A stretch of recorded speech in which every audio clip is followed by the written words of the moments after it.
Hey, thanks for tuning in. We're gonna have a tasting experience. All right, so what I have here um is Old Gueuze Tilquin, right? This is from Gueuzerie uh Tilquin. These guys are out of Belgium. And excuse me if I am saying things wrong. It's not my fault. Now, for this, it's going to be 6.4% alcohol by volume. And I've already rolled the bottle. There was sediment on the bottom, yeast, all that good stuff. So now we're going to take the cage off.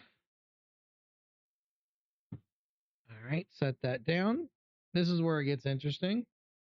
Away from the face, and we're just going to twist and pull up and let pressure work the cork. And we're going to be real careful not to agitate anything in the bottle so we don't spill it anywhere.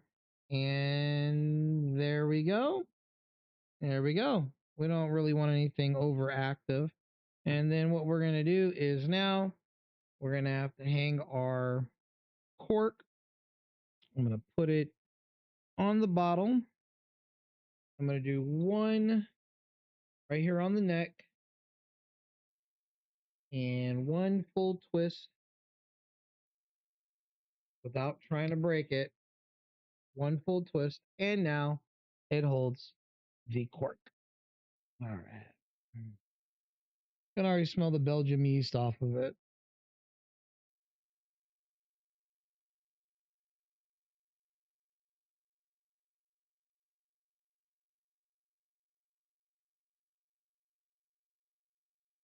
There we go.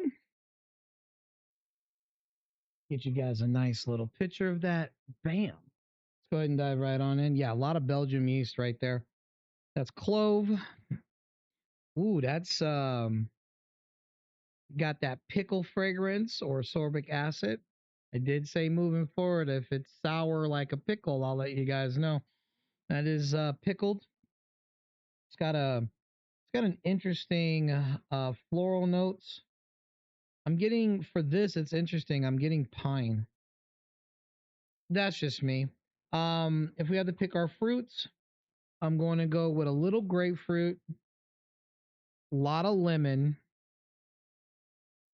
and something extra sweet going on here.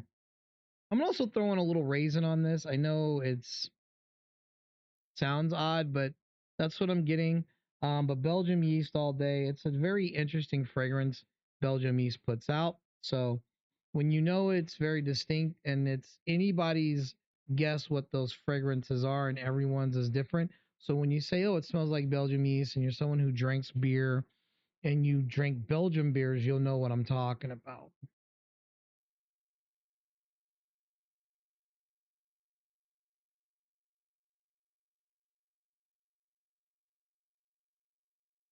Ooh, it's got an apricot orange. That's nice and sweet. It's tangy, it's tart, almost like a lemon meringue, like a lemon curd. But it's really sweet. Yeah, that's apricot. For me, it's apricot, and lemons and almost like a peach pit. It's got some of the earth tones, a little clove. Yeah, it's got some characteristics. Not bad.